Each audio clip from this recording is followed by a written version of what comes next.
Pertaruhan nasib Jafri dan Valput, duel Sriwijaya FC vs Persikota Tangerang. Belum menang dari 2 pertandingan membuat Sriwijaya FC berada di dasar klasemen Grup I Liga 2 2024. Coach Jafri Sastra dalam tekanan. Rekor imbang di kandang adalah pencapaian minus.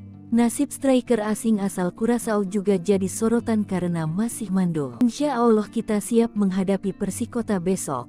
Harapan-harapan fans dengan diiringi doa semoga kita bisa mendapat 3 poin di kandang sendiri, tegas Coach Jafri Sastra, Kamis tanggal 18 September tahun 2024. Laga menghadapi Persikota Tangerang ini merupakan peluang yang akan dimanfaatkan Sriwijaya FC untuk mendongkrak poin sehingga bisa naik dari papan bawah yang saat ini di peringkat 8. Sebelumnya di laga perdana Sriwijaya FC dikalahkan Dejan FC 1-0, kemudian di laga kedua ditahan imbang PSKC Cimahi 1-1 kemarin. Namun, pelatih tim Persikota Tangerang Delvi Adri juga memiliki ambisi yang sama untuk merebut 3 poin di kandang Sriwijaya FC ini. Persikota ini merebut minimal 3 BR demi menjaga peluang ke babak 8 besar.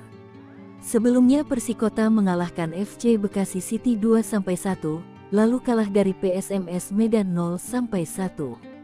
Persikota Tangerang saat ini berada di peringkat 5. Ya kita fokus lagi untuk laga vs Sriwijaya FC ini, tekad kami bisa mencuri poin di sana. Syukur-syukur kita diberi kemenangan oleh Allah SWT, amin, kata Delvi yang mantan pemain depan penyerang Semen Padang FC era Galatama. Dengan memboyong 23 pemain, Delvi Adri berharap pertandingan besok berjalan dengan aman dan lancar. Dan berharap kami bisa berbuat yang terbaik buat Persikota, pungkasnya.